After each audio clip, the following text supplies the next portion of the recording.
Tonight, a special edition of Nightline, the urgent threat facing tech-savvy teens. Minor mayhem, a new generation of teen hackers descending into a life of cybercrime. I was addicted to hacking. That gave me the most natural high ever. Chasing cash and status. I wanted to go out with my friends to parties, to clubs. I pay for everything. I buy cars, trucks, four-wheelers, jet skis, and just have fun. From the 17-year-old who hijacked Kim Kardashian's social media to the 15-year-old who allegedly cost major Las Vegas casinos more than $100 million.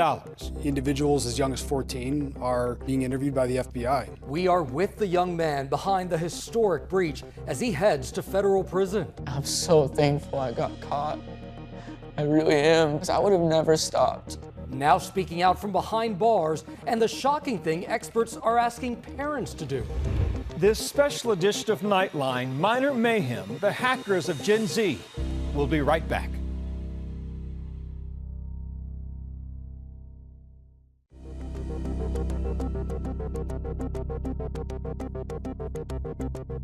Good evening. Thank you for joining us tonight for a special edition of Nightline, young people committing big cyber crimes. This look inside a collaboration across ABC News Investigative Unit and dozens of ABC stations across the country.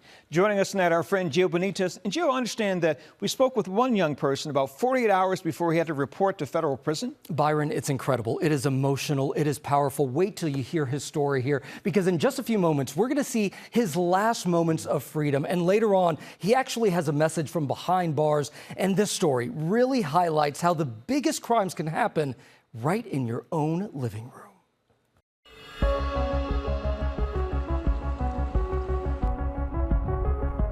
I need my punishment. I wouldn't say everyone needs prison, but I think I need to go to prison for what I did.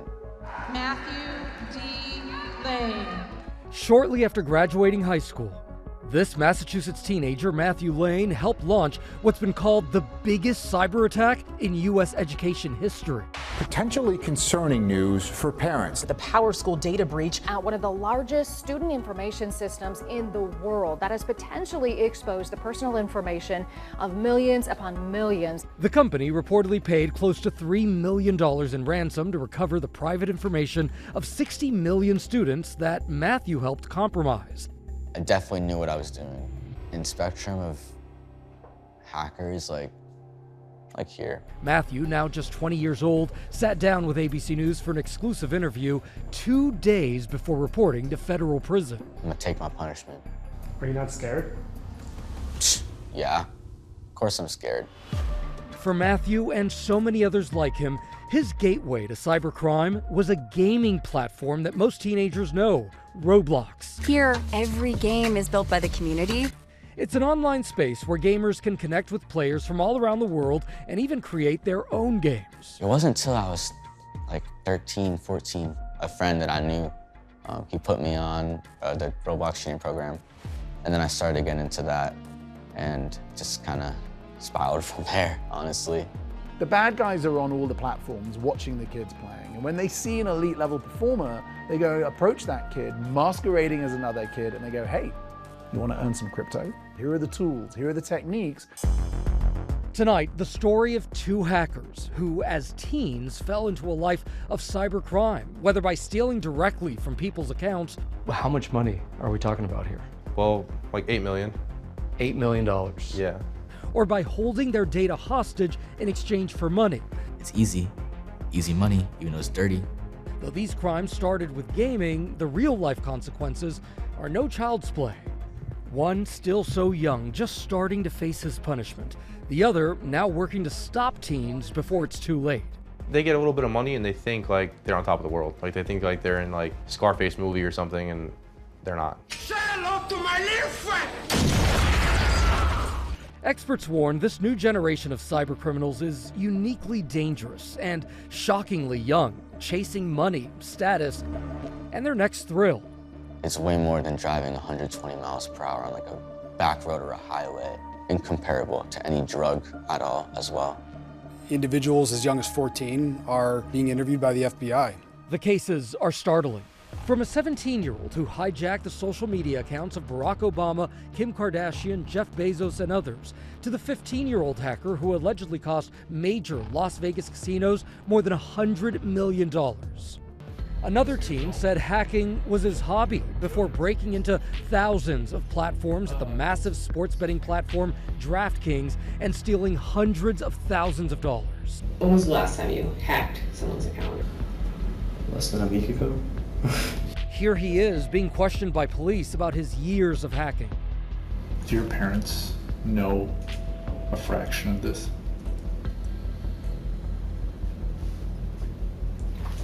How do you think they're going to react?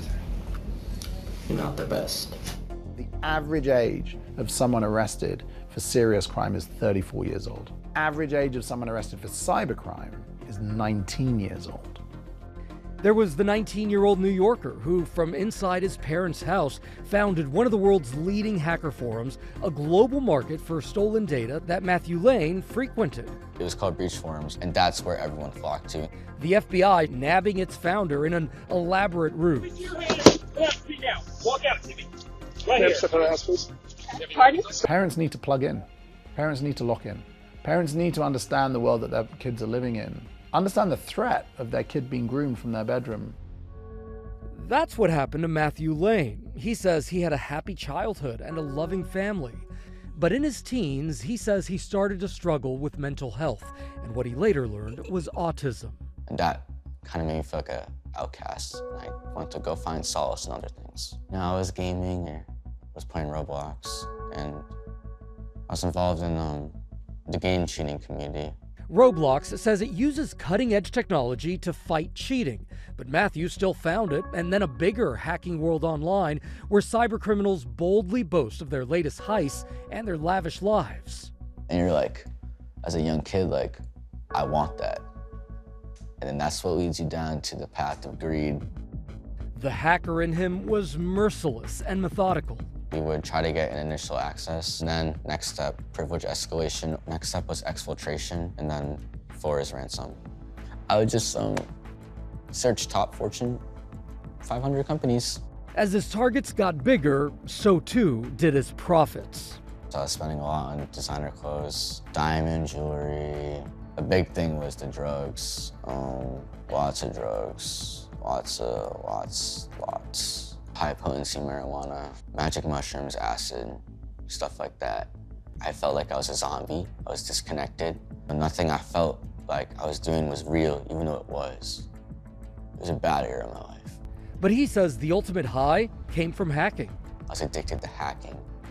That gave me the most natural high ever. In the summer of 2024, Matthew set his sights on the target that would be his downfall, a student-teacher portal used by 80% of school districts across North America. Only PowerSchool can bring together the information that connects educators, administrators, and families. It was one of the worst I've seen here when you talk about financial impact. These other victims are going to have a lifetime of defending themselves and having to mitigate risk of their information being out there. Agent Doug Doman has been with the FBI for more than 2 decades. He oversaw the criminal investigation. He says the type of information compromised in the hack was alarming. In some cases, social security numbers. In some cases, it was date of birth and names. In others, it was all of that, plus addresses, grades. A former official said the breach was so concerning that the White House convened 2 briefings on it inside the Situation Room. According to court documents, someone tied to the breach used stolen PowerSchool data as leverage, threatening in a message to destroy your company and bankrupt it to the point of no absolute return if the company didn't pay nearly $3 million in Bitcoin. The data was exfiltrated to a server in Ukraine. I'm assuming it's because they knew it would be more difficult for U.S. law enforcement to get access to. PowerSchool did pay a ransom, later saying it did it in the best interest of its customers and would pay for identity protection services. In a statement to ABC News, the company said not all PowerSchool customers were affected, and they have remained focused on safeguarding student, family, and educator data. I wasn't really thinking about the individual. I was just thinking, oh, these are companies. They got insurance, they'll get bailed out. Our colleagues at WLS in Chicago speaking to one family potentially impacted by the data breach. As my kids start to get older or start to think about college and they want, say, a credit card, we just wouldn't know if something's already been opened in their name or under their social security number until we go to take those actions. Right.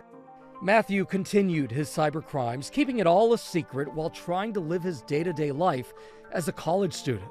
My mentality was I was gonna end up dead for whatever reason, you know, or I was gonna just somehow make myself stop, and I didn't do either of those.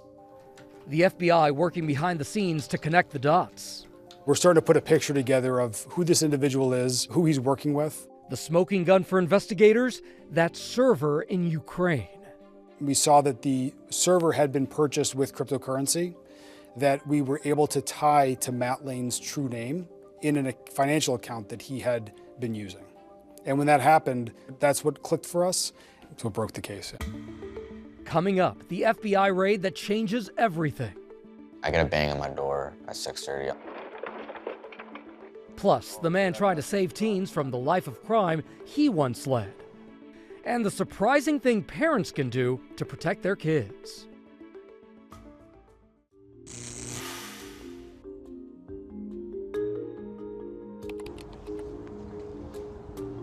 For Ricky Schumacher, moments like these with his two kids are precious. Time he thought he might never have. Yay! I'm very open with my daughter. I didn't try to hide it from her. You know, listen, Daddy did bad. Like Matthew Lane, he got caught in the web of cybercrime as a teenager. Young me thought, like, oh, I'm not gonna get caught. What crime am I committing? Because I'm stealing a digital currency. Like, I'm not like robbing your house, I'm not stealing your bank information, I'm stealing crypto. Like, what crime is that? But obviously it's a crime. Cyber experts say a concerning number of kids who grew up online and immersed in gaming are vulnerable to using their skill sets for bad. Every hacker is a gamer. And that's because it's the same mentality. It's spotting patterns, it's solving puzzles, it's breaking rules. You were in it to win it. You were in this for years. Yeah. Ricky, like many teen boys, loved sports and video games. Halo was his favorite. When you look back at this kid, what do you think? How did we go from there to where I am now? Like, how did I get that far deep into something that I knew, like, wasn't supposed to be done? What would you tell this kid now? Don't start hacking. Soon, his gaming turned into something darker, seizing and selling desirable Xbox and Instagram accounts to users looking for specific usernames. Then it kind of just spiraled into what it became. He eventually started stealing money directly from crypto wallets, using not just his technical skills, but also his people skills, tricking customer service representatives into giving him access to accounts. Well, what's interesting is I think when people think of hackers, they're thinking of people who are just living behind a computer screen. Yeah. And here you are having real connections with people, live human beings. Yep, and you have to be fluent, you have to like talk to them, make them laugh, don't just one word them, you know, become friends with them kind of, and they just do it. Ultimately, he says he alone made about $8 million. What did you do with all of that?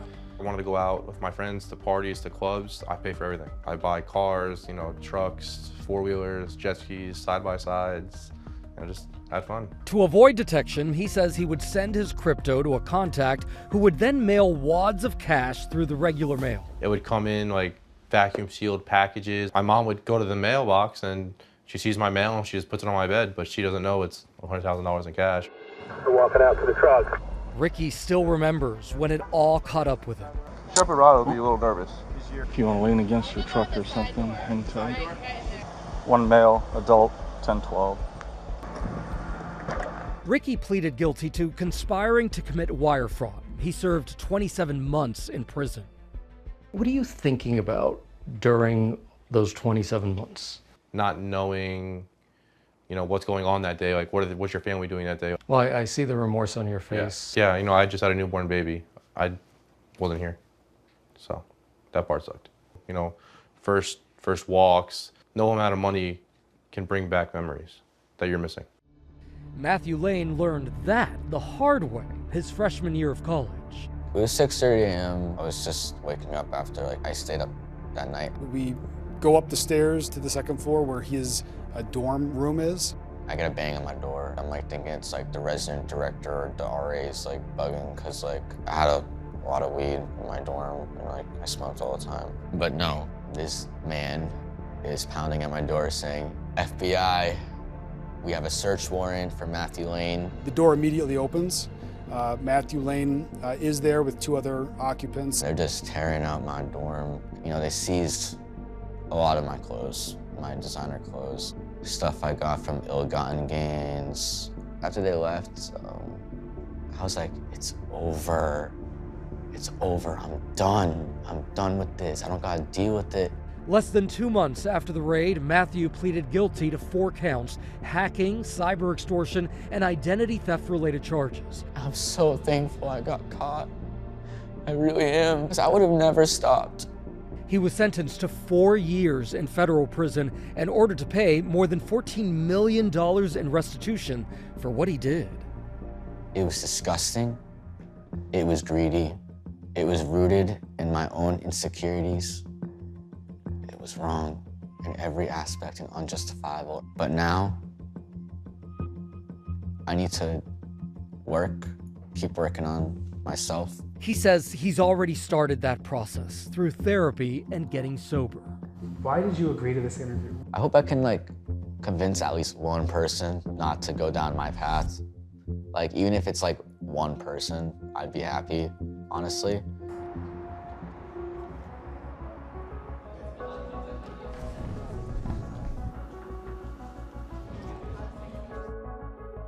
On the other side of his prison sentence, Ricky, how are you, mate? I'm good. How are you guys doing today? Ricky now dedicates his life to making sure that others don't do what he did.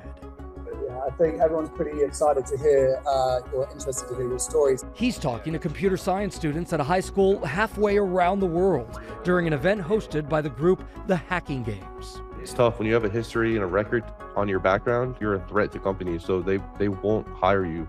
Right now, I'm a truck driver. The group identifies unconventional talent, connecting tech-savvy teens and young adults to jobs in the cybersecurity industry. You've got this whole young generation who are like free-range chickens out there.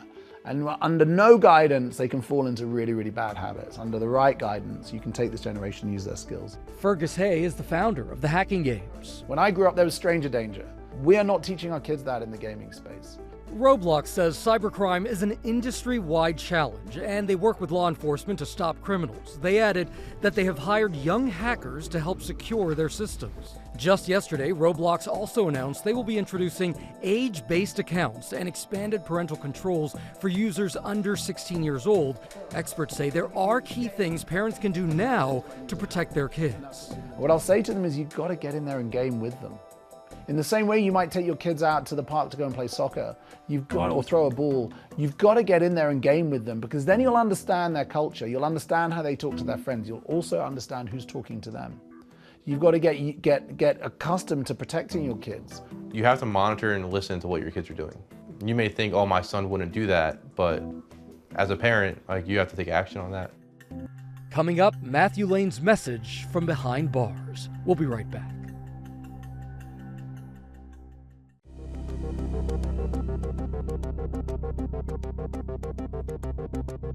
Welcome back. Before we go tonight, do you understand that we've actually have a message from Matthew Lane? Yeah, I mean, Byron, he's now spent about 3 months in prison so far, and he says that he feels like he's been given a second chance at life. He says he's been doing lots of work on himself, and that his goal is actually to spend his sentence getting a degree in psychology and, fittingly, cybersecurity. Wow, so it sounds like he's making good use of this time to do good in his life. Absolutely, and that's the bright spot in this. But we should tell you that the FBI says that there is an ongoing investigation into Matthew Lane's co-conspirators here. Gio, great reporting as always. Thank you so much. We're grateful. Thank you. This is a story that needs to be shared. It's got to get out there. Amen. And that's Nightline for this evening. Thanks for the company, America. Good night.